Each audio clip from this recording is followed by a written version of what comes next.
Are you a creator or a consumer? According to dictionary.com, a consumer is simply a person or thing that consumes, while a creator is a person or thing that creates. Super obvious. They're basically exact opposites. And while we're all artists deep down, and everyone has a voice to be heard, most people are inclined towards one or the other. Even though all works of art stem from some sort of inspiration, there's a definite difference between consuming media as fuel to your fire and using it as a pastime in and of itself. Let's do a thought experiment. So there's two 17-year-olds from Indiana who both have the same dream of being the next Quentin Tarantino. Both are equal in education and privilege. So at this point, human A chooses to go out and actually try making some movies, while human B elects to stay inside and watch videos about what equipment to buy and the top 5 best video editing programs. If both continue with their different strategies for the next 5 years,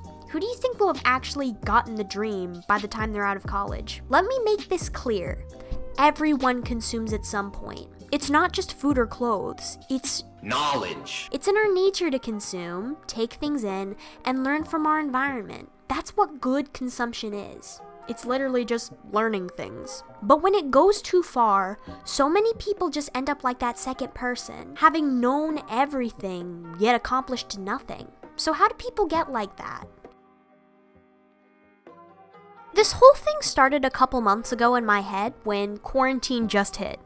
I was looking for some fresh content to end my absolute boredom when I saw a video titled Minecraft, but the mobs are controlled by a player.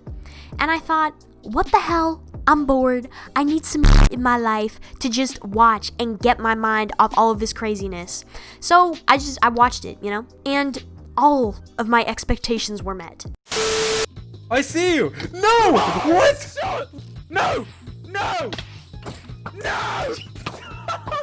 Yes! No! Yes! You're such a little loser.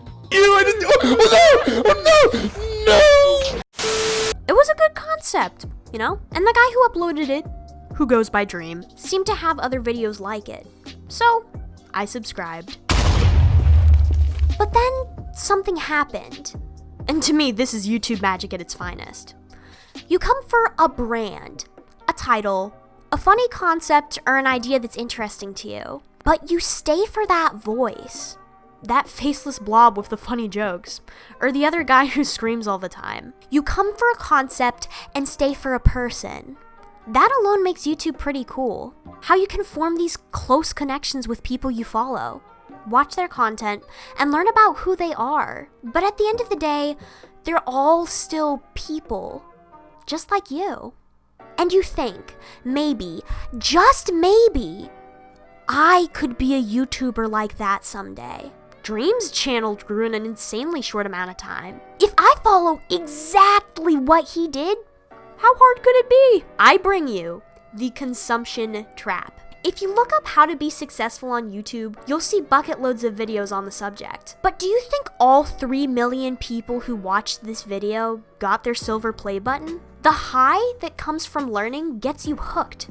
And do you feel like you're being productive without even doing anything? Needless to say, I became a big consumer of Dream's content. I subscribed to the whole team and even started watching their live streams. I was a fan, honest to God. I was making fan art and I was in a community now, full of people who consumed the exact same thing as me. But it didn't feel right.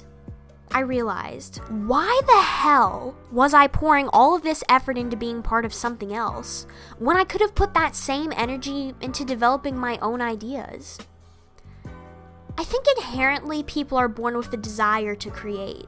Every little kid draws pictures and tells stories, but as we consume more, follow more artists, watch more videos, do more this and that, we develop a sense of what the right and wrong way to be successful is.